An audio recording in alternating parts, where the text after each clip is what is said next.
Hi everyone, तो मेरा नाम है ज्योति और मैं रहती हूँ देहरादून में। तो फिर से मैं आ गई हूँ एक न्यू मिनी ब्लॉग के साथ। तो आज की ब्लॉग की शुरुआत है सुबह के हो रही थी 4 बजे से और फिर ब्लॉग बनाते बनाते 7 बज गया था। तो यहाँ पे हम पहुँच गए थे तीनधारा, ऋषिकेश को हमने क्रॉस कर लिया था। तो गाइस आज मैं जा रही हूँ घर।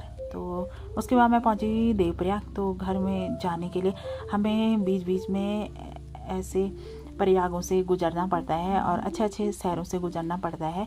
और फाइनली मैं लॉन्ग टाइम बाद घर जा रही थी और मम्मी को मैंने बताया नहीं था क्योंकि मैं देने वाली हूँ मम्मी को सरप्राइज़।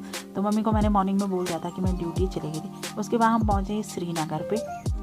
तो रोड की बात की जाए तो रोड की हालत बहुत ख़राब थी और रिस्क में मुझे घर नहीं आने दे रहे थे। तो मैंने सोचा छुट्टी ले ही ली तो मैं चले जाती हूँ। उसके बाद हम पहुँचे रुद्रप्रयाग और रुद्रप्रयाग में हमारे 5 प्रयागों में से एक प्रयाग है। तो धारी देवी आते आते मौसम सही हो गया था और मैंने ब्लॉग नहीं बनाया।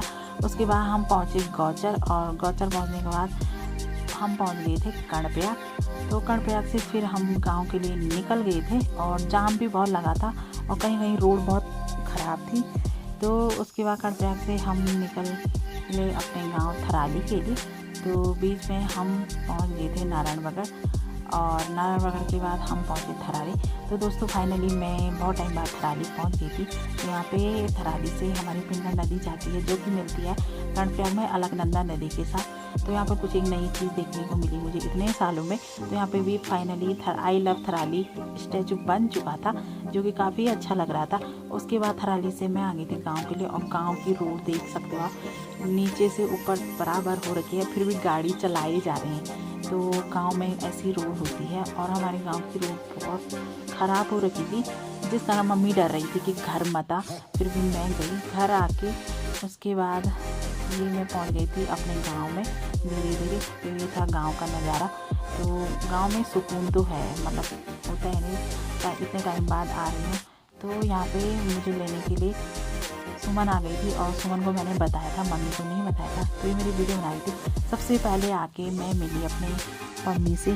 तो ये हमारा नया वाला पम्मी है। तो ये मुझे नहीं पहचान रहा था, फिर भी बाद में पहचानने लग गया था 1-2 मिनट के बाद। और फिर इसके सारे बाल मेरे कपड़ों पे लग गए थे और तो अच्छा लग रहा था और मम्मी को बताया नहीं था। उसके बाद मम्मी गई थी घास लेने के लिए और फिर हमने मम्मी को कॉल करके बोला कि यहाँ कोई मेहमान आया है। तब तक हमने पूरी प्लानिंग कर दी थी। तो फाइनली मम्मी आ गई थी और मैंने मम्मी को सरप्राइज़ कर दिया था। और मम्मी यहाँ पे, मम्मी को अंदाज़ा हुआ ही नहीं कि मैं घर भी आ सकती हूँ। तो यहाँ पे मम्मी बहुत खुश हो गई थी। तो गाइस ये था मेरा काफ़ी अच्छा वाला दिन और मैंने यहाँ पे मम्मी को उठा लिया था।